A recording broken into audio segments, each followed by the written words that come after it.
bem-vindos a mais um episódio do nosso Wealth Planning Talks. Eu estou aqui recebendo a Joana Rezende. A Joana é sócia do escritório PGBR Advogados. Prazer te receber aqui, Jo. Muito obrigada. E hoje nós vamos falar um pouquinho sobre essas mudanças recentes que aconteceram, essa nova lei 14793, que trouxe essa novidade do RERT e a novidade da possibilidade da atualização dos imóveis, né? Pessoa física e pessoa jurídica. E vamos aproveitar aqui a oportunidade da presença da Jo para falarmos também sobre as mudanças no ITCMD. Então, a gente tem um monte de coisa acontecendo nesse panorama nosso, dessa parte fiscal do Brasil, e a gente vai tirar várias dúvidas aqui. Vamos começar falando do RERT. Eu acho que a gente pode começar pelo RERT e entender um pouquinho o que é esse programa do RERT, no que ele é diferente daquele anterior, né, de 16, o que ele traz de novidade e quando é que ele vale a pena. Legal. Tá, muito obrigada. Meu nome é Joana Rezende, eu sou sócia da área de Wealth Planning do PGBR Advogados. Muito obrigada, Érica, pelo convite. Prazer. Obrigada a todo o time da Galápagos. Para mim é um prazer. Realmente, assim, a gente está chamando esse programa, né, de RERT 3, porque em 2016 a gente teve o primeiro RERT, que era numa alíquota muito parecida com esse, né, 15 de alíquota básica, com 100% de multa, então dava 30% de imposto com um dólar médio de 2,6562, que tinha sido a base desse programa primeiro. E esse programa, terceira versão do programa de regularização, a alíquota também para regularização é de 15%, com uma multa de 100%, então, ou seja, da alíquota agregada de 30%, com um dólar de 4,84. E para que ele serve? Né? Para regularizar bens não declarados, tanto no Brasil quanto no exterior, que é uma diferença do primeiro programa, então ele encampa também bens no Brasil. Existia no primeiro RERT uma lista taxativa dos ativos que podiam ser regularizados, e agora a lista é exemplificativa. Então, assim, só tentando tangibilizar um pouquinho, por exemplo, existe uma dúvida se obras de arte, por exemplo, podem entrar na regularização desse ano. E, aparentemente, a lei permite, porque a lista não é mais taxativa. Então, tem essas nuances de diferença, sabe? Que podem fazer na prática bastante diferença para quem consegue aderir ou quem ainda precisa aderir. Eu acho que para quem ainda tem vontade de aderir, quem não aderiu em 2016, existe essa possibilidade. Então, só recapitulando, a novidade é que agora os bens no Brasil podem ser objeto dessa regularização. Enfim, a alíquota é 15 mais 15, né, de multa, então a gente está falando de uma alíquota de 30%, a um dólar de 4,84, que é o dólar de 31 de dezembro de 2023, e então o contribuinte tem agora, até o final do ano, tem um prazo até dezembro para essa regularização. Tem um prazo de 90 dias, Érica, para fazer a adesão. Ainda não saiu, ou não tinha saído até ontem à noite, porque todo dia tem uma série de novidades, mas não tinha saído até ontem à noite o programa que viabiliza a regularização. E uma coisa que a gente ainda não sabe também é se virá, como nas outras versões, perguntas e respostas, né, com esclarecimentos adicionais, eventuais restrições que não estamos esperando e alguns esclarecimentos. Isso a gente ainda não sabe. Tá ótimo. E nessa mesma lei, né, que trouxe o RERT, ela trouxe também a possibilidade do contribuinte atualizar o valor dos seus imóveis, né? Não só o contribuinte pessoa física, mas o contribuinte pessoa jurídica. Perfeito. Trouxe lá, enfim, as alíquotas, né, para pessoa jurídica, diferente para pessoa física, e, enfim, toda uma matemática ali, isso que eu queria que você explicasse, porque muita gente perguntando, vale a pena ou não vale a pena atualizar o valor do imóvel. Então, essa possibilidade, o que é essa possibilidade, né, que veio? atualização do valor dos imóveis para as pessoas físicas com um pagamento de 4% de imposto sobre a base, né, sobre a diferença de base. Então, imaginemos que a gente tem um imóvel por R$100 mil e vamos atualizar para, por exemplo, R$10 milhões. Nós temos 9.900 de ganho, sujeito a uma alíquota de 4% para as pessoas físicas e 10% para as pessoas jurídicas. Onde está o detalhe que faz muita diferença? A regra veio com uma fórmula para o aproveitamento desta nova base de cálculo. Ah, Jo, então vou vender o imóvel já. Eu sei que eu vou vender porque eu vou fazer alguma coisa, não sei, eu já tenho previsibilidade de venda, vou vender o ano que vem. Posso então atualizar agora a 4% e o ano que vem vender e me aproveitar deste novo custo? Infelizmente, a regra veio com uma fórmula progressiva de quando você pode aproveitar o benefício. E o benefício real só existe depois de 15 anos e ainda assim com real esse meu termo tendo que ser um pouco flexibilizado. Porque o fator de aproveitamento deste benefício é 0 até 36 meses. Então, significa que se eu, Joana, atualizei para 10 milhões o meu imóvel e paguei os 4% sobre os supostos 9.900 que a gente deu no meu exemplo, e vendo o imóvel por 10 milhões, eu sigo pagando imposto de renda sobre ganho de capital igual eu pagaria sem aproveitar nada da base se a venda ocorrer nos próximos 36 meses. O que significa? Se eu e você estivermos na mesma situação, eu paguei mais imposto do que você. Então, a verdade é que a gente está tendendo a dizer que, assim, são raríssimas as hipóteses de um benefício, né? E aí, aqui já deixo até em aberto algumas dúvidas que a gente tem e que eu acho que são fragilidades que a lei veio precisando esclarecer. Eventualmente, se vier perguntas e respostas, pode ser que tenha mais adesões. Vou dar um exemplo. Não sabemos se esse custo pode ser aproveitado por ocasião de uma doação para o donatário. Não sabemos também, infelizmente, se esse custo pode ser aproveitado pelos herdeiros no caso de herança. Então, infelizmente, a regra foi mal formulada, sabe? E aí, entrando um pouco mais até mais no detalhe, um pouco mais no juridiquês, a norma, quando ela foi escrita, escreveu, né? Olha, você não pode aproveitar ou vai ter que respeitar essa tabela para o aproveitamento do benefício, que em 36 meses é 0, né? Só passa 100% depois de 15 anos. Ela disse assim, a alienação para todos os fins. Aí, quando ela vem no parágrafo 1º, parágrafo único, explicar os fatores de redução, ela usa o termo venda. Se ela tivesse dito que eu só não posso aproveitar o benefício do aumento da minha base, né? Ou do que a gente chama, em termos assim, um pouco mais coloquiais, do tal do step-up, se ela tivesse dito venda, talvez teria muito mais procura por adesão. Por quê? Porque pode ser que eu tenha outras transações com esse imóvel em que eu pudesse aproveitar o aumento de base, sabe? Então, ficou, infelizmente, mal escrito e aí eu acho que assim... Ficou a dúvida, né? Ficou tanta dúvida que, infelizmente, acho que a gente tem pouca chance de ter muitos interessados para isso. Um último caso que eu acho que vale a pena a gente lembrar, que talvez esse seja um caso para a gente pensar, é quem vai sair do Brasil, ou seja, vai dar saída fiscal, e que, por conseguinte, então vai perder outras reduções da base de cálculo na venda de imóveis, e que pode ser interessante para essa pessoa que não tem interesse de venda do imóvel, tem interesse de manutenção no longo prazo, mas vai dar saída fiscal. Então, esse é um caso que eu acho que vale a pena uma análise.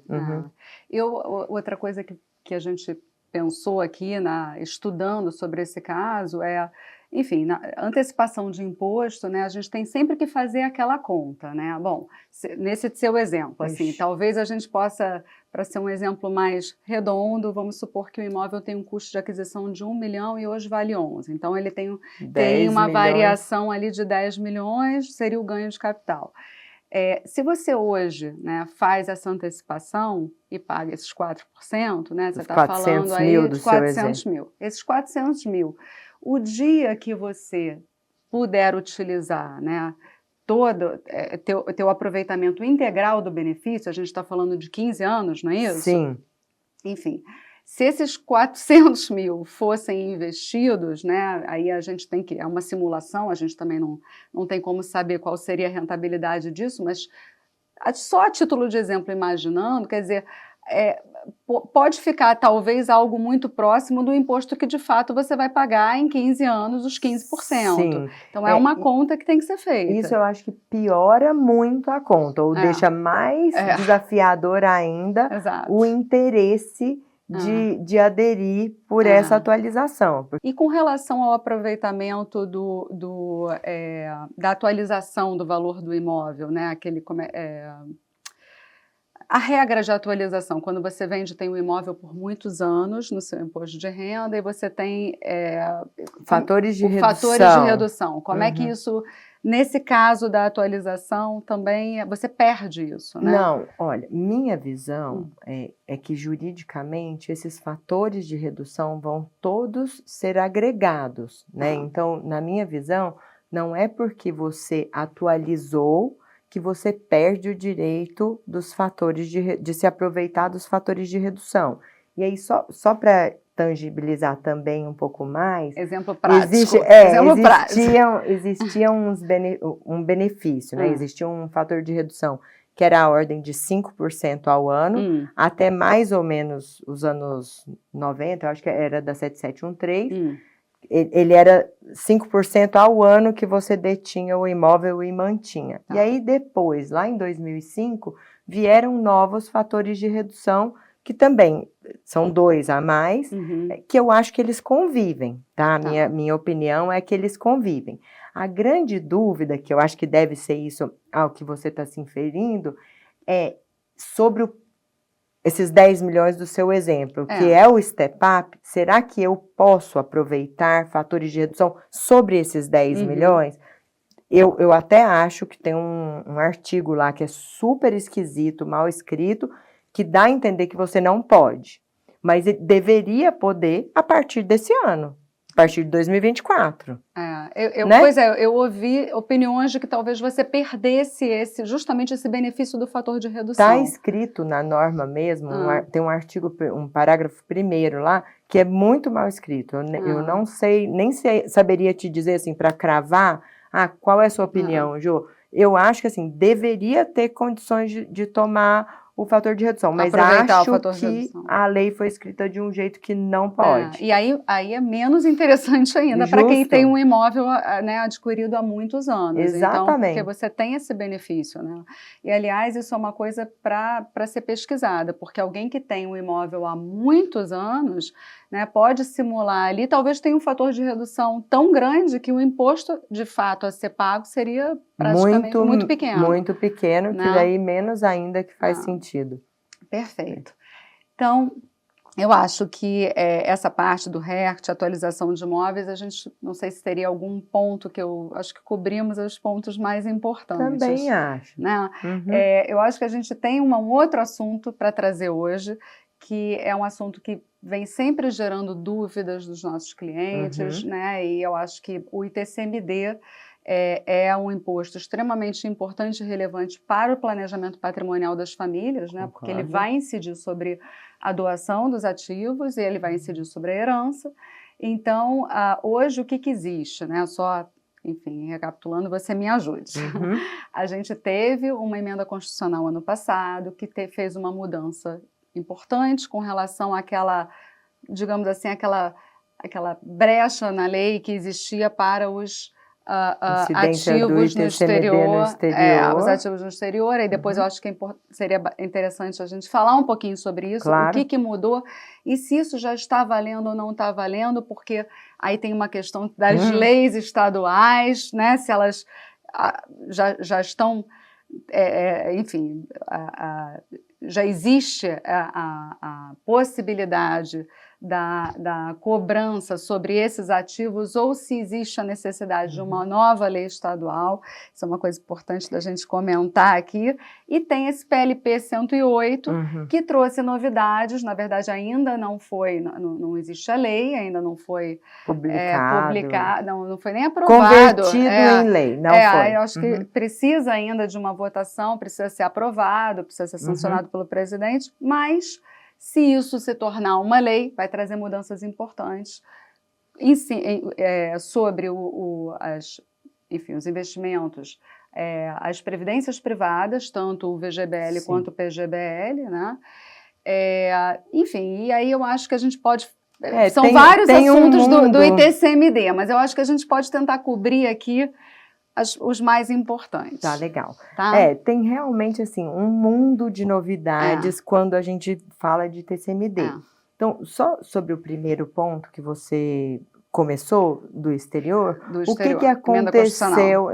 que aconteceu em final de 23?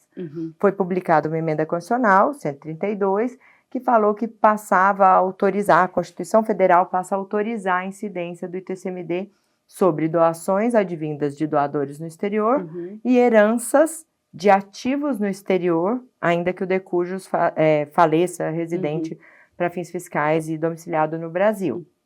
Então, isso foi objeto antes, né, em 2021, de um julgamento do Supremo Tribunal Federal, em que foi considerada inconstitucional essa incidência. Então, as leis, em tese, foram consideradas inconstitucionais, então foram, em tese, foi tirado, quase como tivesse sido tirado esse dispositivo das leis, só que não formalmente, mas foram julgadas inconstitucional.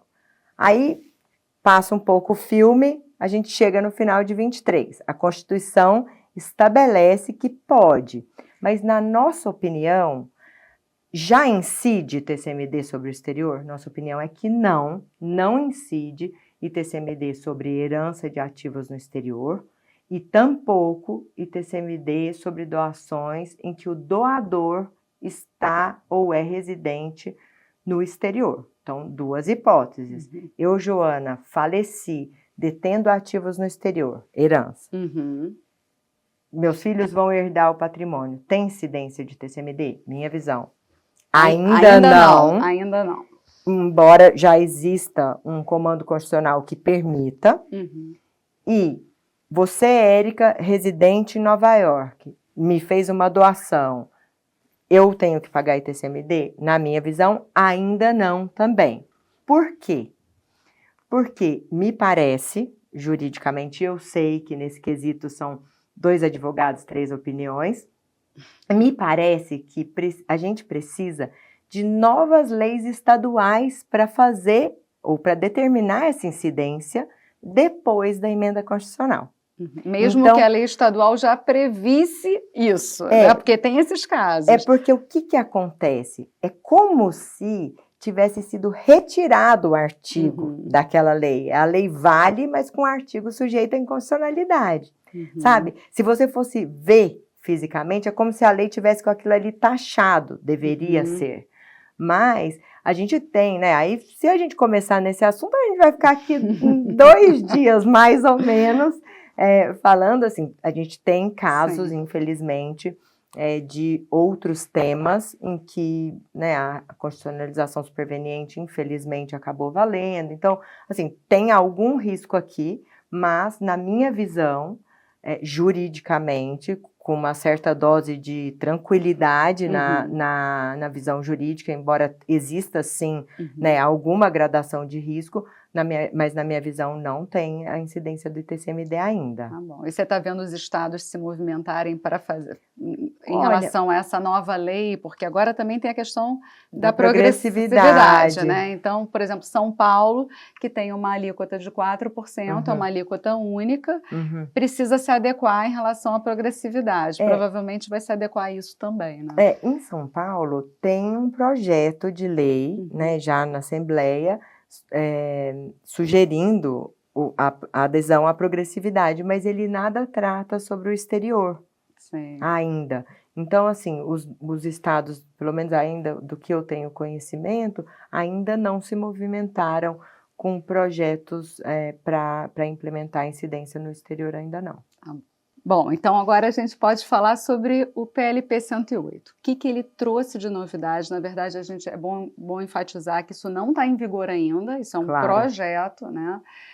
Mas que já foi aprovado na Câmara, acho que está indo para o Senado para votação agora. E se for aprovado do jeito que está o texto agora, quais são as mudanças com relação à Previdência, né? E o ITCMD incidindo sobre a Previdência? Érica, como você falou, o PLP 108, ele trouxe várias alterações para alguns impostos. Então, ITBI e ITCMD tem várias alterações bastante significativas. Com relação ao ITCMD, eu acho que assim, tentando lembrar de tudo, porque hoje em dia, né, a nossa vida está agitada com relação a isso, assim, tem várias determinações novas. Então, Previdência, ele estabelece incidência de ITCMD sobre PGBL. Para VGBL, cujas contribuições tiverem sido feitas há menos de 5 anos, também uma incidência de ITCMD.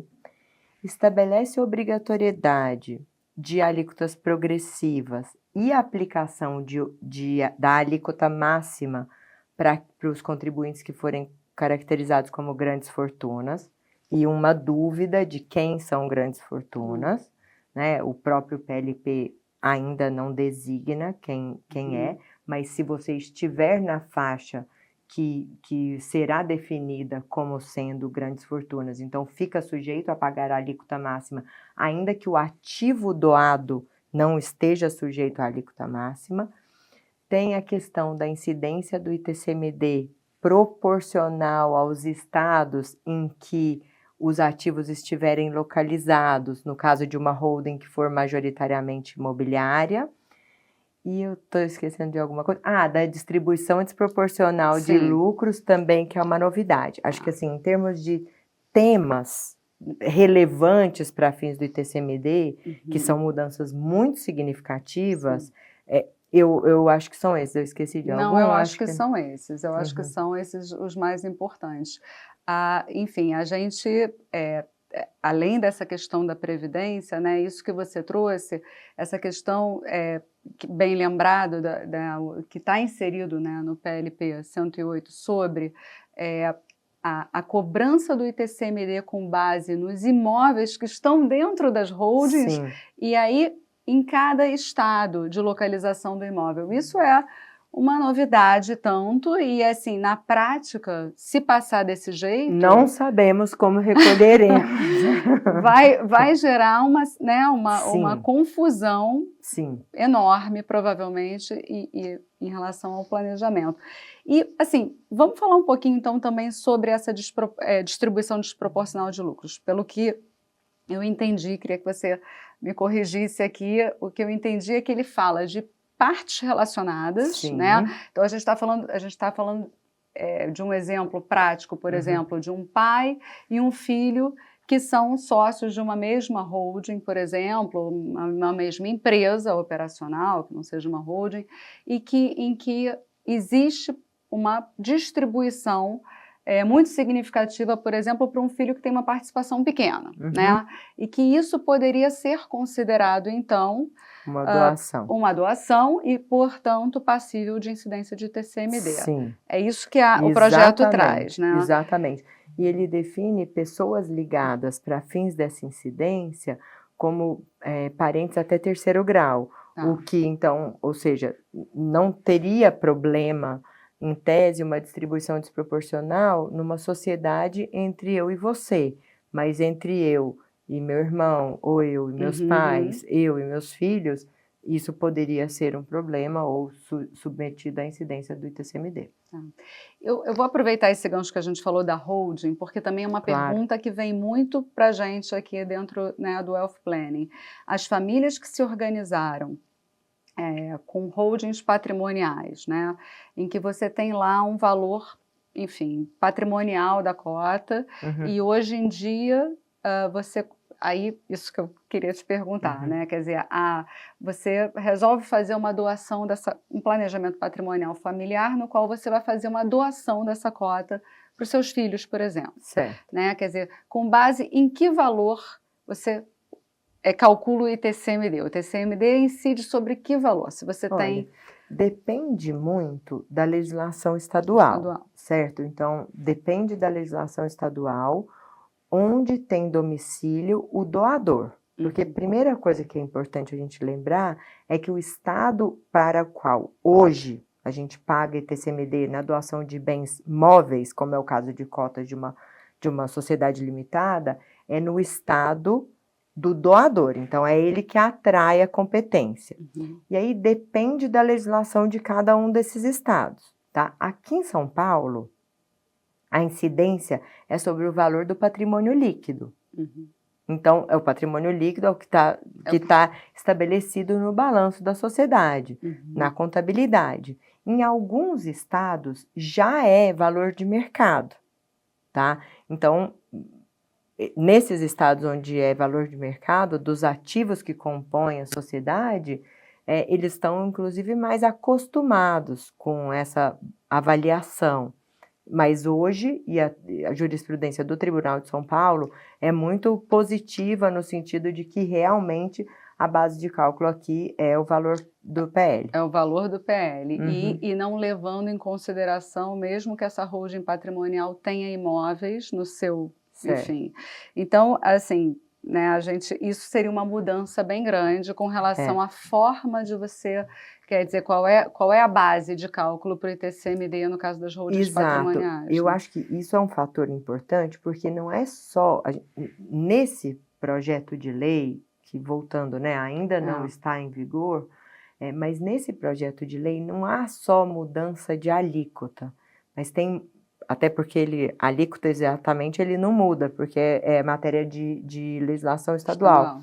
Mas a base de cálculo pode dar um impacto muito significativo quando a gente for calcular o aumento efetivo do tributo nas doações. Então, é bem importante considerar isso para as eventuais doações. Claro que com parcimônia, lembrando, né, que doação é uma transferência de propriedade muito significativa, precisa fazer realmente um planejamento antecipado, verificar se está observando os limites de disponível e legítima, que não tem nada a ver com o aspecto tributário, mas só para também tentar não, assim, exceder demais só em função da questão tributária. A questão tributária é bem relevante, realmente a expectativa é que haja um aumento de carga muito significativo, né, pela conjunção de aumento de alíquota e base de cálculo,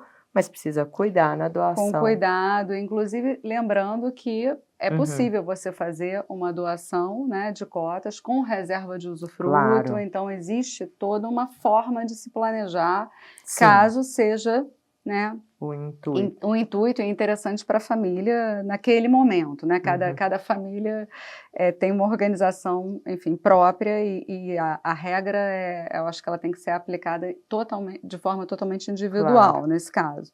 Bom, agora acho que a gente pode entrar num outro assunto, que é um assunto que foi super relevante, né, nos últimos tempos, que foi a Lei 14.754, que trouxe, no final do ano passado, grandes mudanças com relação às entidades controladas no exterior, a forma, né, de calcular imposto e de pagar. Na verdade, a forma acabou com diferimento, né, então agora a gente sabe que, enfim, o sócio da entidade controlada no exterior, ele vai precisar pagar, né, recolher imposto sobre o lucro da entidade e começa agora em 2025 com relação ao ano base de 2024, eu acho legal a gente dar uma passada sobre esse assunto de novo. Claro. A gente teve também a questão da atualização, mas isso já passou, a opção da atualização do ativo, né, pagando a alíquota de 8%, e a eleição do regime de opaca e transparente. Então, vamos falar um pouquinho sobre isso, porque está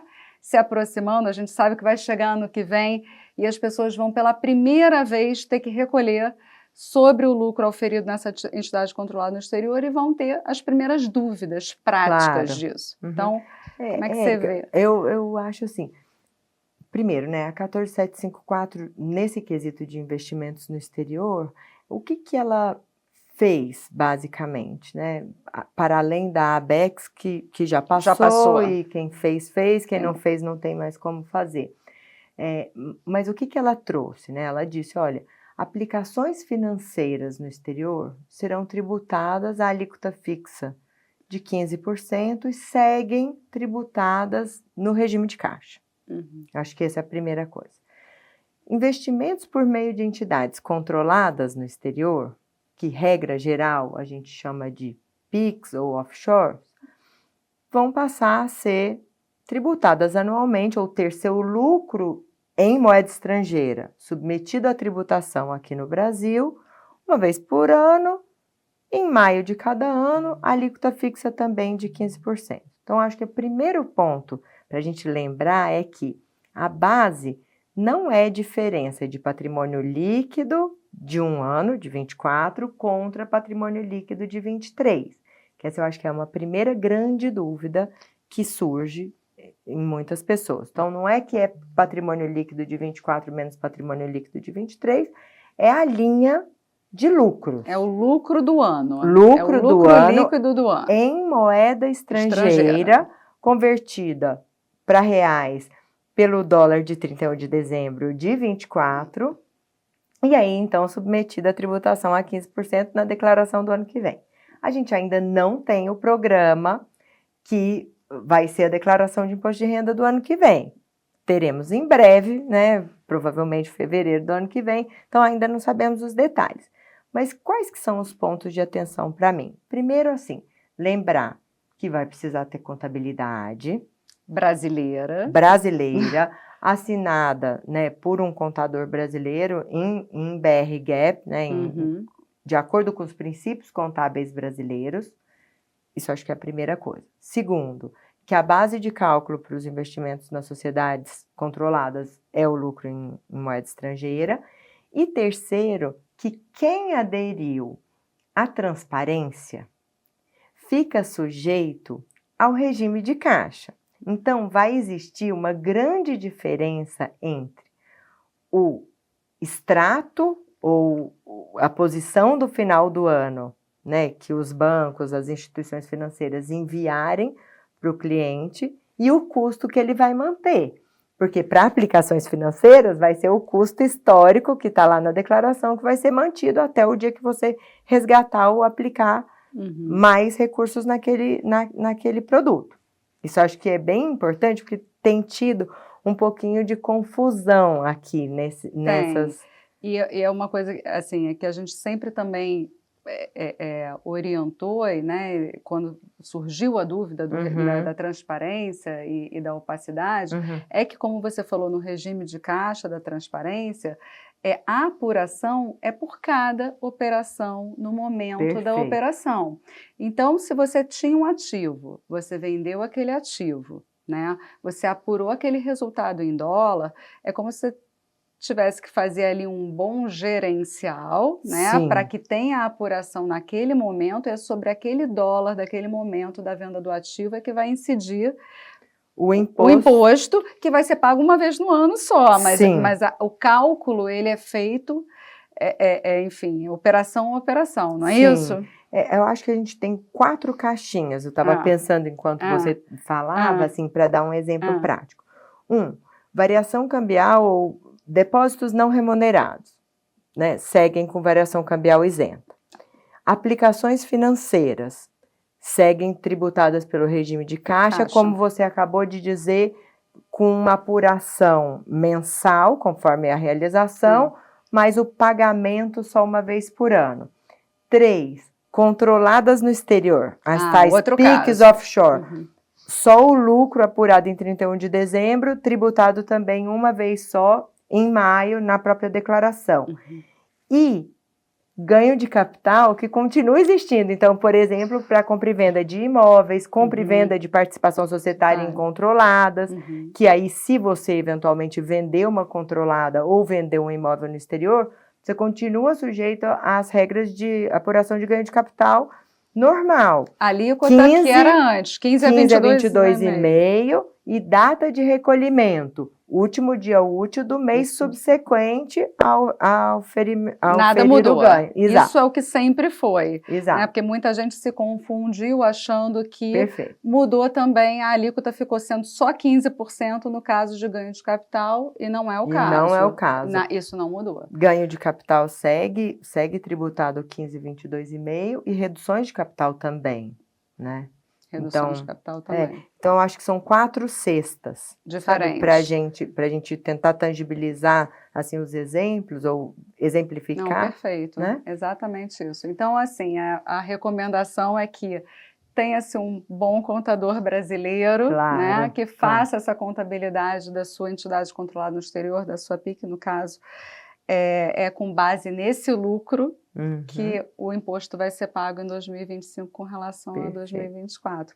Eu acho que da Lei 14.754, passado o primeiro momento, né, eu acho que a gente cobriu talvez, não sei se você tem alguma... Pra parte offshore, eu acho que a gente cobriu.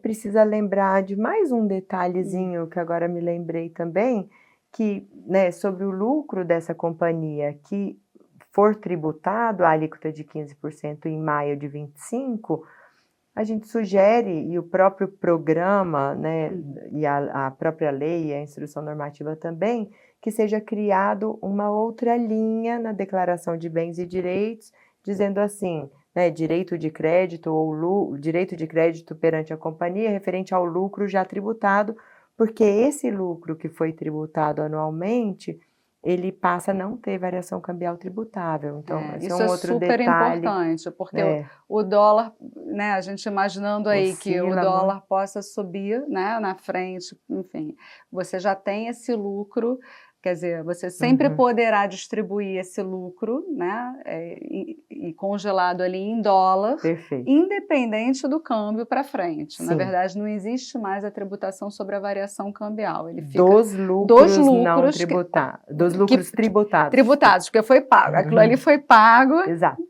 Está... Então, olha, super obrigada, Jô. Obrigada a Eu vocês. adorei ter você aqui. A gente sabe que a gente poderia continuar aqui com muitas perguntas, mas a gente tentou aqui fazer as mais importantes. E um prazer estar aqui com você. Muito obrigada. Obrigadíssimo pelo convite. Até a próxima. Obrigada.